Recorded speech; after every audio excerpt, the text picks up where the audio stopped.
E siamo in compagnia di Alain Caté e di Bruno Forzani per parlare del loro nuovo film Reflet dans un diamant mort, un film che è in concorso qui alla Berlinale di quest'anno, alla 75esima edizione della Berlinale. In tutti i vostri film riflettete sempre sul genere e in particolare sui generi del cinema italiano, dalla spy story come in questo caso, al poliziottesco, al giallo. Ma che cosa vi permette di fare tutto questo? Oui. Ben, c'est que c'était un cinéma très créatif. C'est à la fois il est divertissant, il est fun, mais il est graphiquement, cinématographiquement, il est très très riche. C'est comme de la série B avec l'approche nouvelle vague. Et en fait, les éléments du genre, tous les ingrédients sont graphiques. Et pour nous, ça nous permet de raconter des histoires à travers ce langage-là qui est souvent lié à Eros et Thanatos.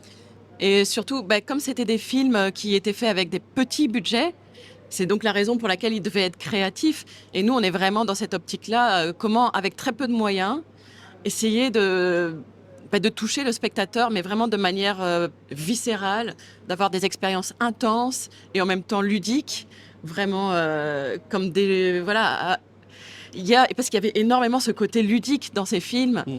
Et donc voilà, comment avoir, et d'un côté, quelque chose de ludique, mais en même temps quelque chose de riche et qui peut parler au spectateur et dans lesquels surtout le spectateur peut avoir une place euh, dans le film. Et au Voilà. niveau des personnages, ils sont aussi dans une zone grise, plus facilement que dans les films anglo-saxons où il y a le bien, le mal. On est toujours dans une zone grise et ça, pour créer nos personnages, ça nous inspire beaucoup. Un po' come faceva Mario Bava nel suo cinema, senza grandi budget, ma con moltissima creatività. Yeah. Exactement. Ah oui. Et avec ce film, on a voulu retourner un peu à ces bases-là parce que l'Eurospy maintenant, c'est toujours des gros budgets, par exemple OSS 117, Kingsman, Argyle. Et nous, on a voulu déjà pas le traiter de manière hautaine, c'est-à-dire pas se moquer, mais faire quelque chose de vraiment premier degré. Et surtout quelque chose d'artisanal, parce que c'est un cinéma qui rivalisait quand même avec les vrais James Bond à l'époque, mais qui était fait avec très peu de moyens. Et voilà, nous on voulait garder aussi ce côté artisanal. Il protagonista di questo vostro film è un attore che ha fatto scuola all'interno a questi generi del cinema italiano, che è Fabio Testi. Ma chi è Fabio Testi per voi?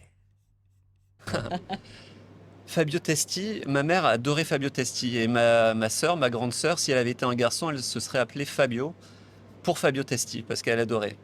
Bon, moi je me suis appelé Bruno finalement, pas Fabio, mais voilà. Et j'entendais quand j'étais petit tout le temps ma mère parler de Fabio Testi, et je savais pas qui c'était, mais je savais que c'était un acteur italien. Et puis quand j'ai commencé à m'intéresser au cinéma de genre italien, bah, j'ai commencé à voir les westerns avec lui et tout ça, et c'était quelqu'un d'hyper graphique. Et voilà, j'ai découvert l'acteur et j'ai adoré. Et ce qui me plaisait, c'était que à la fois, il était dans des films de série B, mais à la fois dans des grands films d'auteur. Les Fizzi Contini, L'important c'est d'aimer, et voilà. Et quand on a vu Road to Nowhere de Monty Hellman en 2010, il a un petit rôle dedans. Et quand on a vu Fabio dans ce film, on s'est dit, ah, il nous fait penser à Sean Connery. Et on pourrait faire un film, un James Bond, en fait. Oui, qui est à la retraite ou quoi, qui revoit tout son passé d'espion. Mais c'est parce qu'il nous faisait penser aussi à Dirk Bogarde dans Mort à Venise, parce qu'il était habillé comme ça, avec un costume tout blanc, avec un panama blanc. Et donc on s'est dit, oui, ce serait super de mélanger les univers d'Eurospy avec un univers de Mort à Venise. C'est complètement opposé. Du coup, c'est surprenant. Du coup, ça nous plaît. Mais en même temps, c'était cohérent par rapport à la carrière de Fabio, qui a été dans les deux types de cinéma. Et du coup, il Exactement. faisait vraiment la synthèse de cette approche. Et c'était génial parce qu'après, quand on tourne en Italie, donc on est sur le bord de la route et puis les voitures passent. Et Fabio, Fabio! Et tout le monde le connaît. C'est comme s'il faisait partie de la famille. Et j'ai l'impression que ouais, en Italie, il est très très important.